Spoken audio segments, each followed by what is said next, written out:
বিরিয়ানির হান্ডি। আর আজকে আমি তোমাদের সাথে শেয়ার করছি ওভার হাইপ যে বিরিয়ানি শপ দি বাপি, ওই দি বাপিরই কিন্তু সিক্রেট রেসিপি আজ আমি তোমাদের সাথে শেয়ার করব। তোমরা কিন্তু বাড়িতে বসে অবশ্যই কিছু জিনিসের সাহায্যে এই বিরিয়ানি কিন্তু বানিয়ে ফেলতে পারবে, আর কিন্তু তোমাদেরকে সেই দি বাপিতে গিয়ে লাইনে দাঁড়াতে হবে না। আর যারা এখনো আমার চ্যানেলটিকে সাবস্ক্রাইব করোনি প্লিজ সাবস্ক্রাইব করে নাও, আর যদি ভিডিওটা ভালো লেগে থাকে অবশ্যই একটা লাইক কমেন্ট আর শেয়ার কিন্তু করতে ভুলো না। তো চলো দেখে ফেলো আজকে আমি বিরিয়ানি কি কি জিনিস দিয়ে বানাচ্ছি। প্রথমেই দেখো বিরিয়ানি মশলা বানানোর জন্য এখানে আমি নিয়েছি শুকনো লঙ্কা, দারচিনি, ছোট এলাচ, 1-1.5 খানা মতো জায়ফল, আর নিয়েছি কিছুটা জয়িত্রী, আর নিয়েছি দেখো কালো গোলমরিচ, আর এটাকে হচ্ছে শামরিচ বলে, তোমরা যে কোনো গ্রসারি স্টোরে পেয়ে যাবে, আর সাজিরে। তো এইগুলো দিয়ে কিন্তু দেখো আমি বানাবো হচ্ছে আজকের বিরিয়ানি মশলা। আর এক সাইডে দেখো আমি একটা সাদা পরিষ্কার কাপড়ের মধ্যে যে মশলাগুলো বিরিয়ানি মশলা বানানোর জন্য নিয়েছি সেই মশলা কিন্তু দেখো আমি একে একে এখানে দিয়ে দিলাম। এই কাপড়টা দিয়ে কিন্তু একটা পুটলি বানিয়ে আমি রেখে দেব, আর এই পুটলিটা কি কাজে লাগবে সেটাও কিন্তু আমি ভিডিও চলাকালীন তোমাদেরকে দেখিয়ে দিচ্ছি।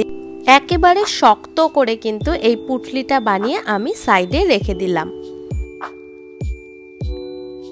নেক্সট স্টেপে দেখো শুকনো কড়াইয়ের মধ্যে আমি একে একে কিন্তু এই মশলাগুলো দিয়ে নিচ্ছি। সবার প্রথমে কিন্তু শুকনো লঙ্কা দিয়ে চালু করবে, আর সবার শেষে কিন্তু সাজিরেটা দেবে, নয়তো সাজিরেটা কিন্তু একেবারেই পুড়ে যেতে পারে। তো প্রথমে দেখো আমি সব মশলাগুলো দিয়ে কিন্তু একটুখানি ড্রাই রোস্ট করে নিচ্ছি, আর সবার শেষে কিন্তু দিচ্ছি সাজিরে। ভালোভাবে ড্রাই রোস্ট করে নেওয়ার পরে কিন্তু মিক্সার গ্রাইন্ডারে আমরা এটাকে একেবারে একটা মিহি পেস্ট বানিয়ে নেব।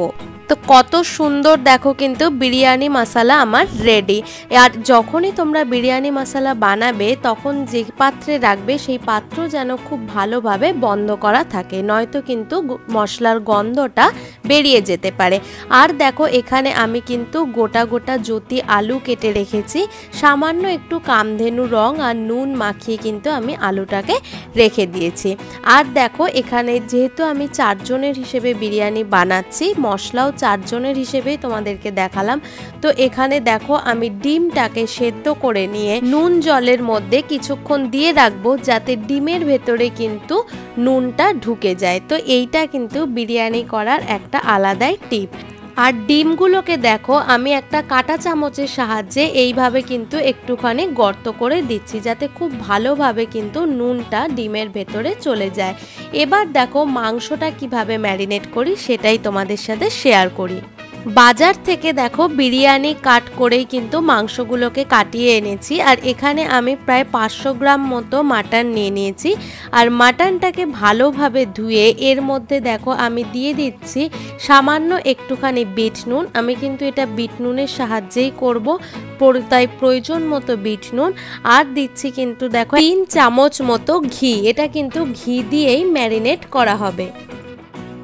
আর অ্যাড করছি একেবারে জল ঝরিয়ে রাখা টক দই। টক দইটা কিন্তু এখানে আমাদেরকে পরিমাণ মতো দিতে হবে।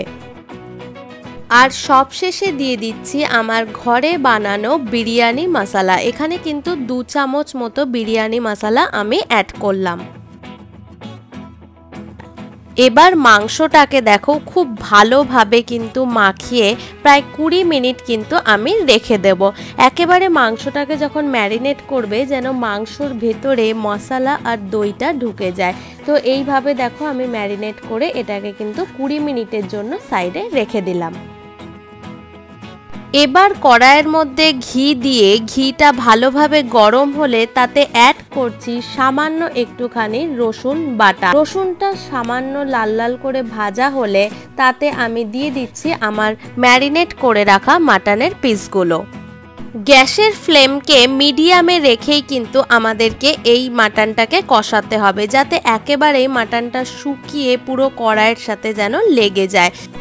দেখো মাটন কিন্তু একেবারে কষানো হয়ে গেছে। এবার এতে অ্যাড করছি ভেজে একটা সিটি দিয়ে সেদ্ধ করে রাখা আলুর টুকরোগুলো, তাহলে কিন্তু এই বিরিয়ানি মশলাটাও আলুর মধ্যে ঢুকে যাবে। এবার প্রেসার কুকারে দেখো কষিয়ে রাখা মাটনটা দিয়ে দিচ্ছি, আর তার মধ্যে কিন্তু 1.5 কাপ মতো জল দিয়ে আমরা 4টে সিটি কিন্তু এই মাটনে দিয়ে নেব। আর অন্যদিকে দেখো আমি বিরিয়ানির ভাতটা কিন্তু এবার রেডি করে নিচ্ছি। আর এখানে আমি বিরিয়ানির জন্য কিনে নিয়েছি কিন্তু নাফিসের চাল। এই চালটা কিন্তু খুবই ভালো। তো ডেচকির মধ্যে দেখো জল গরম হয়ে গেলে তাতে কিন্তু আমি দিচ্ছি সেই বানিয়ে রাখা পুটলিটা, যেটা কিন্তু বলেছিলাম যে তোমাদেরকে পরে দেখাচ্ছি কি কাজে লাগবে। এই পুটলিটাকে ভালোভাবে বেঁধে আমি জলে দিয়ে দিলাম যাতে না খুলে যায়, আর তাতে কিন্তু বিরিয়ানির চালটা তো একটা দারুণ সেন্ট হবে। জল গরম হয়ে গেলে এবার কিন্তু আমি তাতে দিয়ে দিচ্ছি ধুয়ে রাখা চালটা। চালটা যাতে একটুও না ভাঙে এই জন্য আমি এতে দিয়ে দিচ্ছি একটু পাতিলেবুর রস, আর দিয়ে দিচ্ছি কিন্তু সামান্য পরিমাণ নুন, তাহলে কিন্তু ভাতটাও কিন্তু নোনতা হয়ে যাবে। অন্যদিকে দেখো প্রেসার কুকার থেকে মাংসটা কড়াইতে ঢেলে নিয়ে স্টু সমেত কিন্তু মাংসটাকে আমি আরও ড্রাই করে নেব, আর কিছুটা স্টু কিন্তু আমি রেখে দেব বিরিয়ানিতে পরে ব্যবহারের জন্য। বিরিয়ানির ভাতও কিন্তু আমার প্রায় রেডি হয়ে গেছে। দেখো কত সুন্দর কিন্তু একদম ভাতটা ভাঙেনি।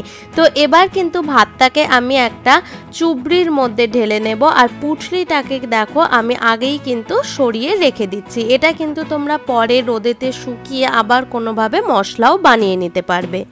আর দেখো মাংস কিন্তু আমি একেবারে ড্রাই করে ফেলেছি। তো এই মাংসটাই কিন্তু আমি এবার চালের মধ্যে দেব। তো ওই মাংস কষানো কড়াইটার মধ্যেই দেখো আমি কিন্তু চালটা মানে যে ভাতটা করলাম সেই ভাতটা দিয়ে দিচ্ছি, আর ভাতের মধ্যে কিন্তু অ্যাড করছি বিরিয়ানি মশলা আর নুন। আমি কিন্তু চালটাকে আগে এইভাবে মশলা আর যতটা নুন লাগবে সেই দিয়ে কিন্তু মাখিয়ে নিলাম। এবার দেখো গ্যাসের ফ্লেমকে একেবারে আস্তে করে দিয়ে কিন্তু আমি হাঁড়ির মধ্যে দিয়ে দিচ্ছি আবার অনেকটা ঘি। ভালোভাবে হাঁড়িতে মাখিয়ে নিয়ে আমি কিন্তু এবার প্রথমেই অ্যাড করছি কিছুটা পরিমাণ ভাত। নেক্সট লেয়ারে দেখো দিয়ে নিচ্ছি সেদ্ধ করে রাখা ডিমগুলো। প্রতিটা লেয়ারে লেয়ারে কিন্তু আমি এবার হাঁড়িতে বিরিয়ানিটা সাজাবো। ডিম দেওয়ার পরে দেখো আবার কিছুটা আমি ভাত দিয়ে তাতে দিয়ে দিচ্ছি কিন্তু সেদ্ধ করে রাখা আলুর পিসগুলো। ঠিক একইভাবে দেখো ওপরে আবার কিন্তু আমি একটুখানি চালের লেয়ার দিয়ে নিলাম। এবার এতে অ্যাড করছি আমার রেডি করে রাখা মাটনের টুকরোগুলো। দেখো একে একে কিন্তু এগুলোকে পুরো সাজিয়ে রেখে দিচ্ছি।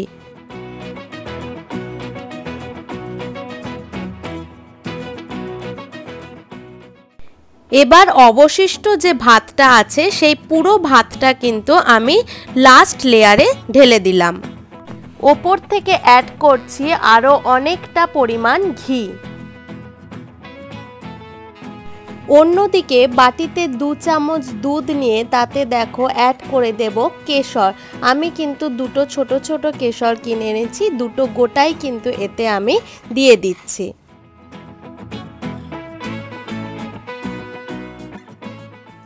আর নিয়েছি দেখো মিঠা আতর। এই মিঠা আতরটা কিন্তু আমি ডাইরেক্ট চালেতেই দেব।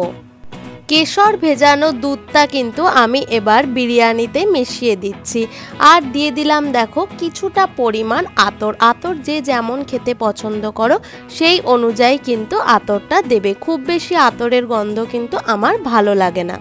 আর অ্যাড করছি দেখো স্টিউ। যে স্টিউটা আমি সরিয়ে রেখেছিলাম সেইটা কিন্তু প্রায় 2-3 চামচ আমি বিরিয়ানির মধ্যে অ্যাড করে দিচ্ছি। খুব বেশি দিলে কিন্তু ভাতটা আবার গলে যাবে। আর দিচ্ছি দেখো একেবারে 1-2 ফোঁটা কামধেনু রং। জাস্ট এক মানে চিমটে হলেও কিন্তু অনেক বেশি হয়ে যাবে। একদম সামান্য একটুখানি স্প্রেড করে দিলাম কামধেনু রঙের।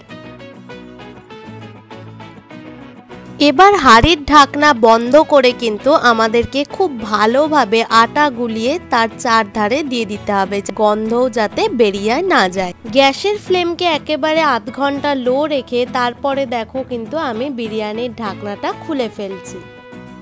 আর এই হচ্ছে দেখো সেই দি বাপি শপের বিরিয়ানির সিক্রেট রেসিপি। দেখেই কিন্তু কত সুন্দর লাগছে, আর হ্যাঁ ফ্রেন্ড, সত্যিই কিন্তু দারুণ স্মেল ছাড়ছে। তো দেখো এইভাবে কিন্তু বিরিয়ানিটাকে আমি পুরো সুন্দরভাবে মিলিয়ে নিলাম। আর মানে কি বলবো, আমার তো এবার খিদে পেয়ে যাচ্ছে। চটপট তোমাদের সাথে শেয়ার করেই কিন্তু আজকের ডিনারটা সেরে ফেলবো।